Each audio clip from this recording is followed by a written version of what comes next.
நகரத்துல இருந்து ரொம்பவும் தூரமா இருந்த காடு அது. அந்த காட்டுல வாழ்ந்த எல்லா பறவைகளும் விவசாயம் செஞ்சுதான் தங்களுடைய வாழ்க்கையை ஓட்டிக்கிட்டு இருந்தாங்க. இந்த காட்டுல இருந்த நிறைய பறவைகள் புடலங்காய் விவசாயம் பண்றதுல ரொம்பவும் ஆர்வமா இருந்தாங்க. இந்த காட்டுல விளைஞ்ச புடலங்காய்களுக்கு ஒரு தனி ருசி இருந்தால இந்த புடலங்காயோட புகழ் இந்த காட்டை சுத்தி உள்ள எல்லா காடுகள்லயும் பரவி இருந்துச்சு. அதனால சுந்தரவன காட்டுல விளையிற புடலங்காய்களை மற்ற காட்டுல உள்ள பறவைகள் போட்டி போட்டுக்கிட்டு வாங்கிட்டு போனாங்க. இந்த தடவை அந்த காட்டுல விவசாயம் செஞ்ச எல்லா பறவைகளோட வயல்லையும் புடலங்காய் நல்ல முறையில விளைஞ்சு வந்திருந்தது. எல்லா பறவைகளோட வயல்களும் பக்கத்து பக்கத்துல இருந்ததால கண்ணுக்கு எட்டின தூரம் வரைக்கும் பச்சை பச்சைன்னு புடலங்காய் விளைஞ்சிருந்தது. சோனா, நம்ம வயல்ல வளைஞ்சிருக்க புடலங்காய்களை பார்க்கும் போது எனக்கு ரொம்ப சந்தோஷமா இருக்கு. இருக்காதா பின்ன. நீங்க, நான், நம்ம குழந்தைங்க, நம்ம 4 பேரும் இந்த வயல்ல எவ்வளவு பாடுபட்டு இருக்கோம். அதுக்கு தகுந்த பலனை கடவுள் இப்ப கொடுத்திருக்காரு. இந்த சமயத்துல சாகர்புராவும் ரீட்டாக்கிட்டையும் அங்க வந்தாங்க. என்ன ராணா, நீயும் சோனாவும் வயலை பார்த்து ரொம்ப சந்தோஷமா இருக்கீங்க போல இருக்கு. ஏன் நாங்க மட்டும்தான் சந்தோஷமா இருக்கோமா? நீ சந்தோஷமா இல்லையா? ராணா, நீ சொல்றது உண்மைதான். இந்த தடவை நாம எல்லாருமே சந்தோஷமா தான் இருக்கோம். இன்னும் 2-3 நாள்ல அறுவடையை முடிச்சு இந்த புடலங்காய கொண்டு போய் மார்க்கெட்ல வித்து பணம் வாங்கினாதான் எனக்கு சந்தோஷம். அது மட்டும் இல்ல ரீட்டா, அந்த பணத்தை வச்சு காலா ஜமீன் கிட்ட நம்ம வாங்கின கடனை அடைச்சாதான் நமக்கு நிம்மதி. ஆமா, இது வரைக்கும் நாம காலா ஜமீன் கிட்ட வாங்கின கடனை எல்லாம் அடைச்சிட்டு இதுக்கப்புறமாவது கடன் இல்லாத நிம்மதியான வாழ்க்கை வாழணும். இப்படி பேசிக்கிட்டே இருந்தா எந்த வேலையும் நடக்காது. வாங்க, நாம போய் நாளைக்கு அறுவடை பண்ண தேவையான கூடைகளையும் காய்களை மார்க்கெட்டுக்கு கொண்டு போறதுக்கு மாட்டு வண்டியும் தயார் பண்ணுவோம்.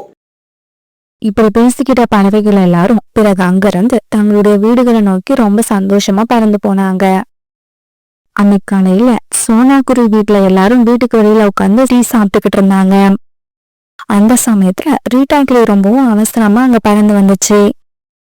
சோனா, ராணா, நம்ம காட்டுல என்ன நடந்துகிட்டு இருக்குதுன்னு உங்களுக்கு தெரியலையா? நீங்க 2 பேரும் சீக்கிரமா வயலுக்கு வாங்க. இப்படி சொல்லிட்டு ரீட்டாக்கிளி அங்கிருந்து பறந்து போச்சு. பிறகு ராணாவும் சோனாவும் ரீட்டாக்கிளி பின்னாடியே பறந்து போனாங்க. இவங்க எல்லாரும் வயலுக்கு போனப்ப எல்லா பறவைகளும் அங்க இருந்தாங்க. ஆனா தங்களோட வயல்ல நேத்து இவங்க பார்த்த புடலங்காய் இப்ப இல்ல. எல்லா புடலங்காயும் ராத்திரியோட ராத்திரியா மாயமா போயிருந்துச்சு. அத பார்த்துட்டு அங்க இருந்த எல்லா பறவைகளும் அழுதுகிட்டு இருந்தாங்க. சாகர், இதெல்லாம் எப்படி நடந்துச்சு? நம்ம வயல்ல இருந்த புடலங்காய்கள் எல்லாம் எப்படி காணாம போச்சு? எப்படினே தெரியல. காலையில எப்பொழுதும் போல வயலுக்கு வந்து பார்த்த உடனே பக்குன்னு ஆயிடுச்சு. நம்ம வயல்ல உள்ள புடலங்காய்கள் எல்லாம் திருட்டு போயிருந்தது. இருக்கிற கடனை எல்லாம் அடைச்சிட்டு நிம்மதியா வாழலாம்னு நினைச்சேன். இப்ப எல்லாமே கையை விட்டு போயிடுச்சு. இந்நேரம் இந்த விஷயம் காலாஜாமனுக்கு தெரிஞ்சிருக்கும். இப்ப அவர் வந்து கொடுத்த பணத்தை கேட்டா நான் என்ன பண்ணுவேன்? வாங்கின பணத்தை திருப்பி கொடுக்கலன்னா காலா ஜமீனும் அவர் மனைவி கசப்பாவும் நம்மள வாய்க்கு வந்தபடி திட்டுவாங்க. கொடுத்த பணத்தை திருப்பி வசூலிக்க என்ன வேணாலும் செய்வாங்க. சுந்தரவன காட்டுல எல்லா புடலங்காயும் திருட்டு போன விஷயத்த கேள்விப்பட்ட காலாஜாமனும் அவரோட மனைவி கசப்பாவும் இப்ப அந்த இடத்துக்கு வந்துட்டாங்க. உடனே எல்லா பறவைகளும் காலாஜாமன் கிட்டப்பும் புடலங்காய் திருட்டு போன விஷயத்த சொன்னாங்க. காலா சார், நாங்க இப்படி நடக்கும்னு நினைக்கவே இல்ல. பேசாம விஷத்தை குடிச்சிட்டு செத்துடலாம் போல இருக்கு. ரீட்டா, நாங்க இருக்கிறப்ப நீ இப்படி எல்லாம் பேசக்கூடாது. நீ பேசுறத கேட்கும் போது எனக்கு நெஞ்சே வெடிச்சிடும் போல இருக்கு. ஆமா, உங்களுக்கு ஒரு கஷ்டம் வர்றப்ப உங்க குடும்பத்துல உள்ளவங்க உங்க கூட நிக்கிறாங்களோ இல்லையோ, நானும் காலாஜியும் உங்க கூட எப்பவுமே இருப்போம். இங்க பாருங்க, நீங்க எல்லாரும் என்னோட வீட்டுக்கு வாங்க. நாம இத பத்தி பேசி ஒரு நல்ல முடிவு எடுப்போம். இப்படி சொல்லிட்டு காலாஜாமனும் கசப்பாவும் அங்க இருந்து பறந்து போயிட்டாங்க. பிறகு எல்லா பறவைகளும் காலாஜாமன் வீட்டுக்கு பறந்து போனாங்க. வீட்டுக்கு போன பறவைகள் எல்லாருக்கும் காலாஜாமனும் கசப்பாவும் வயிறு நிறைய சாப்பாடு போட்டாங்க. சாப்பிடுங்க, எல்லாரும் வயிறு நிறைய சாப்பிடுங்க. சாப்பிட்டு முடிச்சதும் நாம பொறுமையா பேச ஆரம்பிக்கலாம். பிறகு எல்லா பறவைகளும் சாப்பிட்டு முடிச்சதும் காலாஜாமன் இப்படி பேச ஆரம்பிச்சாரு. இங்க பாருங்க, நம்ம காட்டுல இப்படி திருட்டு போனதை நினைச்சு நான் ரொம்ப வருத்தப்படுறேன். இப்படி ஒரே ஒரு ராத்திரியில எல்லாரோட வயல்ல இருந்தும் காயெல்லாம் காணாம போயிருக்குன்னா ரொம்ப ஆச்சரியமா இருக்கு. உங்க காய்களை எல்லாம் திருடர்கள் திருடி இருக்காங்களா, இல்ல இது சூனியக்காரி வேலையா? எனக்கு எதுவுமே புரியல. காலா சார், அது யாருன்னு கண்டுபிடிச்சு அந்த திருடனுக்கு தக்க தண்டனை கொடுக்கணும். ரீட்டா, நீ சொல்றது சரிதான். இருந்தாலும் இப்ப அதை விட முக்கியமான ஒரு விஷயம் இருக்கு. வயல்ல இருந்த காயெல்லாம் இழந்துட்டு நிக்கிறீங்க. இப்ப நீங்க செலவுக்கு என்ன பண்ணுவீங்க காலாஜி? எல்லா பறவைகளுக்கும் வீட்டு செலவுக்கு ஒரு 1000 ரூபாய், அப்புறம் இவங்க மறுபடியும் விதை வாங்கி பயிர் பண்றதுக்கு ஒரு 1000 ரூபாய் தேவைப்படும்னு நினைக்கிறேன். அதை பத்தி யாரும் கவலைப்பட வேண்டாம். நான் உங்க எல்லாருக்கும் 2000 ரூபாய் பணம் இப்பவே கொடுக்குறேன். இந்த பணத்தை நான் கடனா கொடுக்கல, நீங்க படுற கஷ்டத்தை பார்த்து இனாமா கொடுக்குறேன். பிறகு எல்லா பறவைகளும் காலா ஜமீன்தார் கிட்ட இருந்து 2000 ரூபாய் பணத்தை வாங்கிட்டு தங்களுடைய வீடுகளுக்கு சந்தோஷமா பறந்து போனாங்க. இந்த காலா ஜமீன் கடன் வசூல் பண்றதுல கெடுபிடியா இருந்தா கூட நம்ம கஷ்டப்படுற சமயத்துல ரொம்ப உதவி பண்றாரு. ஆமா, நான் கூட நினைக்கவே இல்ல. காலா ஜமீன் நமக்காக 2000 ரூபாய் பணத்தை எனாமா கொடுத்தது பெரிய விஷயம். பிறகு எல்லா பறவைகளும் காலா ஜாமீன் கொடுத்த பணத்தை வச்சு மறுபடியும் விதை வாங்கிட்டு வந்து தங்களுடைய வயல்ல விவசாயம் பண்ண ஆரம்பிச்சாங்க. இப்படியே சில நாட்கள் நகர்ந்துச்சு. சுந்தரவன காட்டுல இருந்த எல்லா பறவைகளும் இப்ப சந்தோஷமா இருந்தாங்க. ஏன்னா இந்த தடவையும் அவங்களோட வயல்ல புடலங்காய்கள் இவங்க எதிர்பார்த்ததை விட அதிகமாவே காய்ச்சிருந்தது. இந்த பறவைகளோட சந்தோஷம் ரொம்ப நாள் நீடிக்கல. திடீர்னு ஒரு நாள் ராத்திரி எல்லாரோட வயல்ல இருந்த புடலங்காய்களும் ஒரே சமயத்துல திருட்டு போயிருந்தது. இதுக்கப்புறம் நாம பிச்சை எடுக்கிறது தவிர வேற வழியே இல்ல. இதையெல்லாம் யார் செஞ்சிருப்பாங்க? நடக்கிறதையெல்லாம் பார்த்தா இது பறவைகள் செஞ்சிருக்க மாதிரி தெரியல. உண்மையிலேயே இது சூனியக்காரியோட வேலையாதான் இருக்கும். ஆமா, அது கண்டிப்பா சூனியக்காரியோட வேலையாதான் இருக்கும். பறவைகள் ஒரு நாள் ராத்திரியில இப்படி எல்லாரோட வயல்ல இருந்து திருட முடியாது. சரி வாங்க, நாம இந்த விஷயத்த உடனே போய் காலா ஜமீன் கிட்ட சொல்லி ஆகணும். அவர்தான் நமக்கு ஒரு நல்ல முடிவை கொடுப்பாரு. இப்படி பேசிக்கிட்ட எல்லா பறவைகளும் பிறகு காலா ஜமீனோட வீட்டை நோக்கி பறந்து போனாங்க. இப்படி போனவங்க நடந்தது எல்லாத்தையும் காலா ஜமீன் கிட்ட சொன்னாங்க. காலா சார், இதுக்கப்புறம் எங்களால சும்மா இருக்க முடியாது. இது சூனியக்காரியோட வேலையா இல்ல திருடர்களோட வேலையான்னு கண்டுபிடிச்சாகணும். ராத்திரி நேரத்துல இதுக்கப்புறம் நாங்களே வயல காவல் காக்கிறோம். யாரும் கவலைப்படாதீங்க. நீங்க உங்களோட வயலை காவல் காக்க வேண்டிய அவசியமும் இல்ல. என்னுடைய வீரர்கள் வயல்ல நடந்ததை அவங்க கண்ணால பார்த்திருக்காங்க. இதெல்லாம் சூனியக்காரியோட வேலைதான். அந்த சூனியக்காரியோட கொட்டத்தை நான் அடக்குறேன். காலா சார், எனக்கு தெரிஞ்ச சாமியார் ஒருத்தர் பக்கத்து காட்டுல இருக்காரு. அவர் அழைச்சுக்கிட்டு வந்தா இந்த சூனியக்காரியோட அநியாயங்களுக்கு ஒரு முடிவு கட்டுவாரு. வேண்டாம், யாரும் எந்த முயற்சியும் எடுக்க வேண்டாம். இந்த வேலையை என்கிட்ட கொடுங்க, நான் பாத்துக்கிறேன். காலா சார், அந்த சூனியக்காரியை இங்க இருந்து விரட்டுற வரைக்கும் எங்களால நிம்மதியா இருக்க முடியாது. நானும் அதை தான் சொல்றேன். அந்த சூனியக்காரியை இங்க இருந்து அனுப்ப வேண்டியது என்னோட பொறுப்பு. அந்த வேலையை நான் பாக்குறேன். நீங்க உங்களோட வேலையை பாருங்க. நானும் என்னோட வீரர்களும் சேர்ந்து அந்த சூனியக்காரிக்கு எதிராக போராடுவோம். காலா சார், நாம எல்லாரும் ஒன்னா சேர்ந்து போராடி அந்த சூனியக்காரியை அழிப்போம். சாகர், நான் சொல்றத கேளு. பகல் பூரா வயல்ல வேலை பார்த்துட்டு உங்களால ராத்திரி சூனியக்காரியை எதிர்த்து போராட முடியாது. அந்த வேலையை என்னோட வீரர்கள் பார்த்துப்பாங்க. அவங்கள தவிர வேற யாராலையும் இந்த வேலையை சிறப்பா செய்ய முடியாது. கசாப்பா, இங்க வந்திருக்க பறவைகள் எல்லாருக்கும் 2000 ரூபாய் பணம் கொடுத்து அனுப்பு. இவங்க மறுபடியும் தங்களோட வேலையை பார்க்கட்டும். இப்படி வந்த பறவைகள் எல்லாரும் மறுபடியும் தங்களுடைய வயல்ல புடலங்காய் பயிர் பண்ண ஆரம்பிச்சாங்க. அந்த சமயத்துல சுந்தரவன காட்டுல இருந்து தூரமா உள்ள காட்டுக்கு ஒரு வேலையா போயிருந்த சாகர் புறா தன்னுடைய காட்டுக்கு திரும்பி வந்துச்சு. இங்க பாருங்க, நான் இப்பதான் மந்திரபுரி காட்டுல இருந்து திரும்பி வரேன். அந்த காட்டுல உள்ள மார்க்கெட்ல நம்ம காலா ஜமீனோட வீரர்கள் புடலங்காய வியாபாரம் பண்ணிக்கிட்டு இருந்தாங்க. அதை என் கண்ணால பார்த்தேன். அப்படியா? அப்படின்னா நீ என்ன சொல்ல வர? எனக்கு என்னவோ நம்ம காட்டுல காய்கறிகள் திருட்டு போறதுக்கும் காலா ஜமீனுக்கும் சம்பந்தம் இருக்குமோன்னு தோணுது. சாகர், நாம விளைவிச்ச எல்லா புடலங்காய்களும் திருட்டு போயிடுச்சு. அப்புறம் எப்படி காலா ஜமீனோட ஆட்கள் புடலங்காயை விற்பனை பண்ண முடியும்? சாகர், உனக்கு பைத்தியம் பிடிச்சிருச்சுன்னு நினைக்கிறேன். காலா ஜமீனுக்கும் இந்த திருட்டுக்கும் சம்பந்தம் இருந்தா அவர் எதுக்காக நமக்கு பணம் கொடுத்து உதவி பண்றாரு? காலா ஜமீன் நமக்கு எவ்வளவு பணம் கொடுத்தாரு? நம்ம வயல்ல இருந்த புடலங்காயை வித்தா எவ்வளவு பணம் கிடைக்கும் தெரியுமா? அந்த பணத்துக்கு முன்னால காலா கொடுத்த 2000 ரூபாய் ஒரு பணமே இல்ல. இங்க பாரு ரீட்டா, நல்லா யோசிச்சு பாரு. இது சூனியக்காரியோட வேலைன்னு சொன்ன அந்த காலா மந்திரவாதியை அழைச்சிக்கிட்டு வர்றதுக்கு கூட நமக்கு அனுமதி கொடுக்கல. எல்லாத்தையும் தானே பாத்துக்கிறேன்னு சொல்லிட்டாரு. சாகர், இதெல்லாம் உன்னோட கற்பனை தானே? இல்ல இதெல்லாம் உண்மைங்கிறதுக்கு உங்ககிட்ட ஆதாரம் இருக்கா? ஆதாரம் தானே, இப்ப இல்ல, ஆனா கூடிய சீக்கிரம் வரும். ஹாய் ஃப்ரெண்ட்ஸ், இந்த கதை உங்களுக்கு பிடிச்சிருந்தா லைக் பண்ணுங்க, ஷேர் பண்ணுங்க, அப்புறம் சப்ஸ்கிரைப் பண்ணுங்க. இங்க பாருங்க, உங்கள நிறைய பேர் இன்னும் சப்ஸ்கிரைப் பண்ணாமலேயே நம்ம சேனலை பார்த்துக்கிட்டு இருக்கீங்க. இது ரொம்ப தப்பு. உடனே சப்ஸ்கிரைப் பண்ணிடுங்க.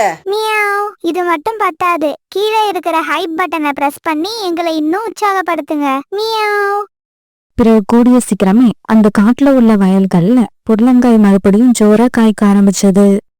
ஆனா இந்த தடவை சோனா குருவி, ராணா குருவி, சாகர் புறா, ரீட்டா கிளி, ரோனி குருவி இவங்க எல்லாரும் யார்கிட்டயும் சொல்லாம தங்களோட வயல்களை ரகசியமா காவல் காக்க ஆரம்பிச்சாங்க. இப்படி இவங்க காவல் காக்க ஆரம்பிச்சு 2-3 நாட்கள் ஆயிடுச்சு. பெருசா எதுவும் நடக்கவே இல்லை. இருந்தாலும் பறவைகள் மனசு திறந்து போகாம தொடர்ந்து காவல் காத்துக்கிட்டு இருந்தாங்க. பிறகு ஒரு நாள் பாதி ராத்திரியில காலாஜாமீனோட மனைவி கசப்பா, அப்புறம் அவங்களோட வேலையாட்கள் இப்படி எல்லாரும் வயலுக்கு வந்தாங்க. என்னடா வேடிக்கை பார்த்துக்கிட்டு நிக்கிறீங்க? சீக்கிரமா எல்லா காய்களையும் அறுவடை பண்ணி நம்மளோட குடவுனுக்கு எடுத்துக்கிட்டு போங்க. இன்னைக்குள்ள இந்த வேலையை முடிச்சாதான் நாளைக்கு ராத்திரி குடவுன்ல உள்ள காயெல்லாம் தூரமா உள்ள காட்டுக்கு எடுத்துக்கிட்டு போகலாம். காலாஜி, நம்ம காட்டுல உள்ள பறவைகளுக்கு நம்ம மேல எந்த சந்தேகமும் வராதுல்ல?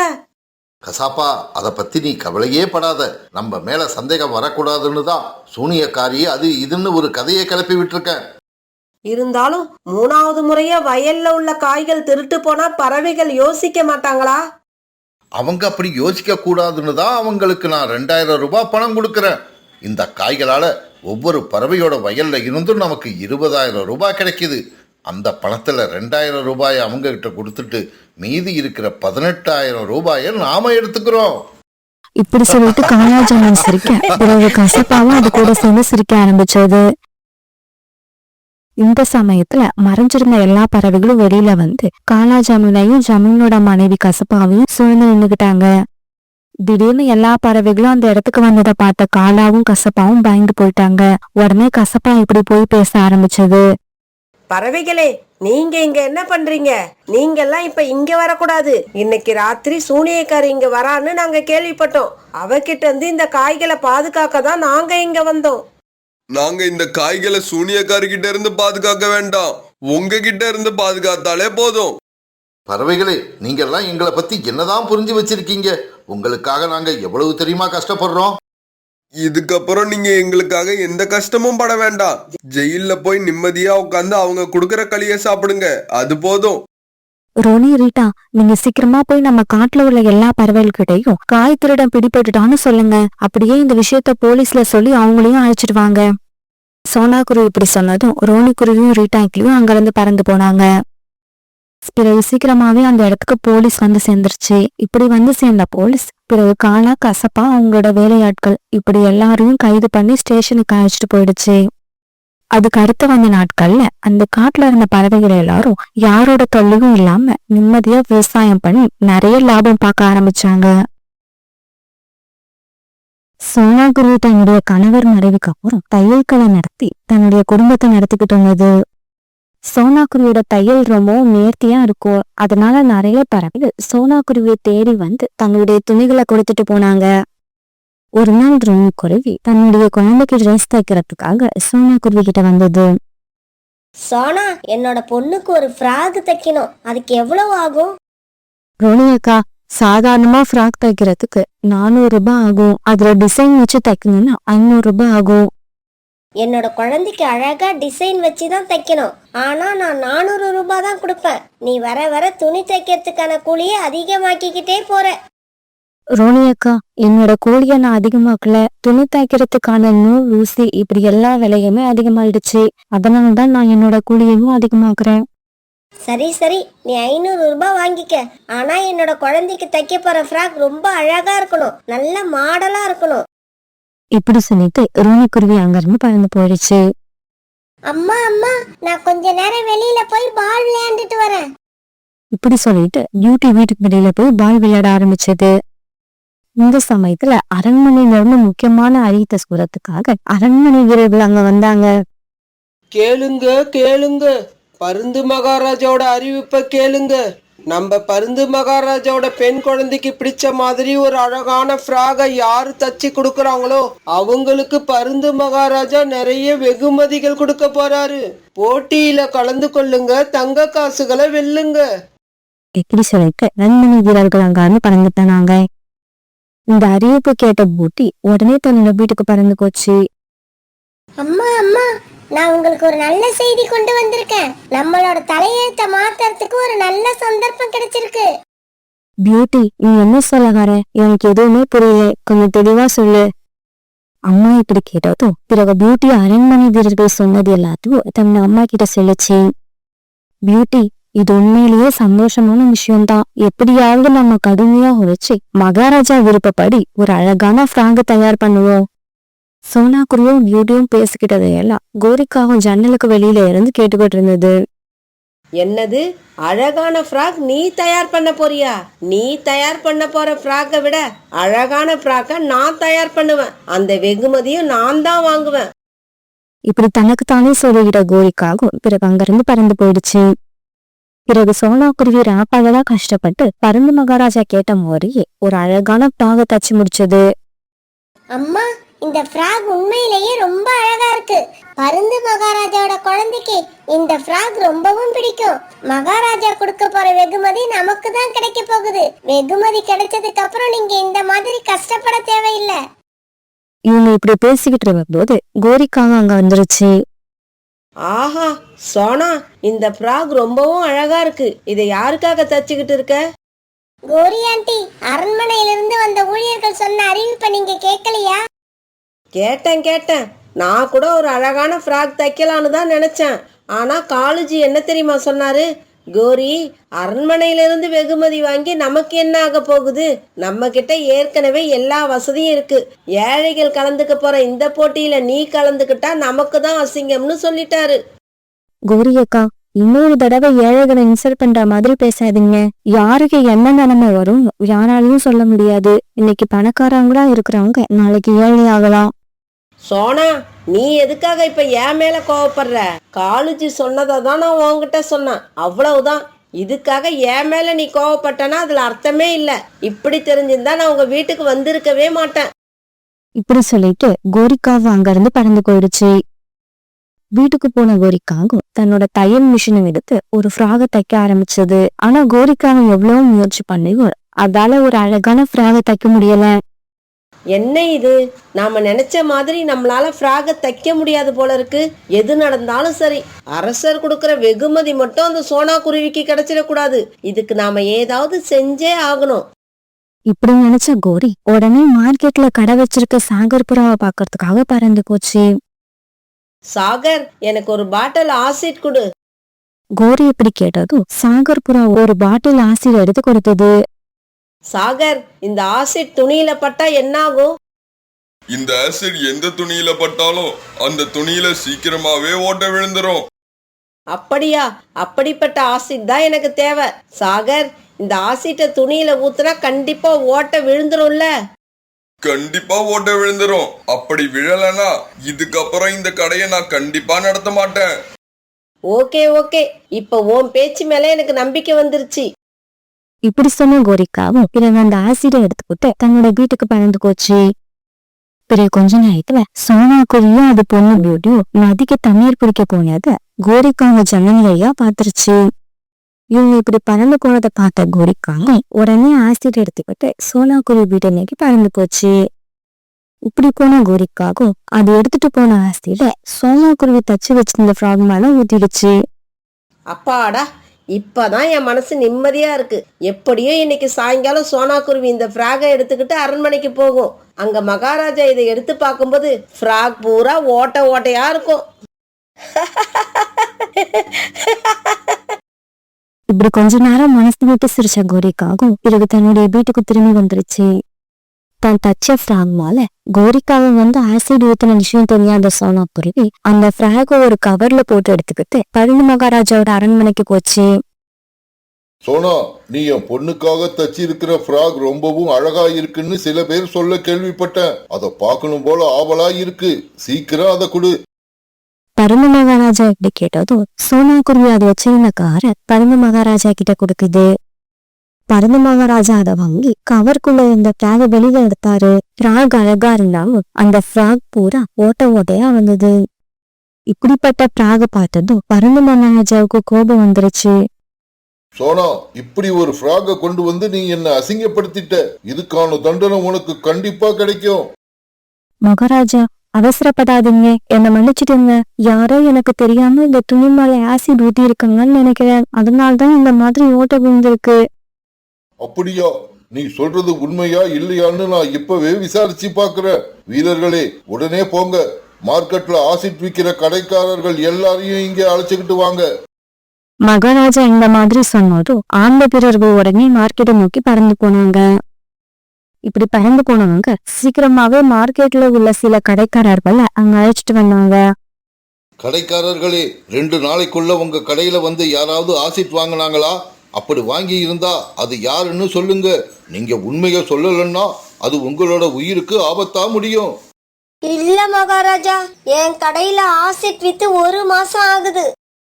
நானும் 2 நாளைக்குள்ள யாருக்கும் ஆசிட் விக்கல. மகாராஜா, இன்னைக்கு காலையில கோரிக்காக என்னோட கடைக்கு வந்து ஒரு பாட்டில் ஆசிட் வாங்கிக்கிட்டு போச்சு. அப்படியா? அது எதுக்காக வாங்கிக்கிட்டு போச்சுன்னு தெரியுமா? இந்த ஆசிட துணி மேல ஊத்தனா அந்த துணி ஓட்டையாயிடுமான்னு கேட்டதுக்கு அப்புறம் தான் அந்த ஆசிட வாங்கிக்கிட்டு போச்சு. அப்படியா? அப்படின்னா அது கண்டிப்பா அந்த கோரிக்காகத்தோட வேலையாதான் இருக்கும். பிறகு மகாராஜாவோட உத்தரவின் பேர்ல அரண்மனை வீரர்கள் போய் கோரிக்காவத்தை அரண்மனைக்கு அழைச்சிட்டு வந்தாங்க. மகாராஜா, நான் எந்த தவறும் பண்ணல, என்ன விட்டுடுங்க, நான் வீட்டுக்கு போறேன்.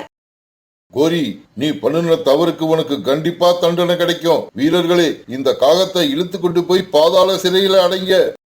மகாராஜா, என்ன மன்னிச்சிடுங்க, நான் உண்மையை சொல்லிடுறேன். சோனா குருவிக்கு வெகுமதி கிடைக்க கூடாதுங்கிற எண்ணத்துல இப்படி பண்ணிட்டேன். இதுக்கப்புறம் இப்படி பண்ண மாட்டேன். கோரி, நீ ஒரு 6 மாசம் ஜெயில்ல இருந்து இப்ப சொன்னதையே திருப்பி திருப்பி சொல்லிக்கிட்டு.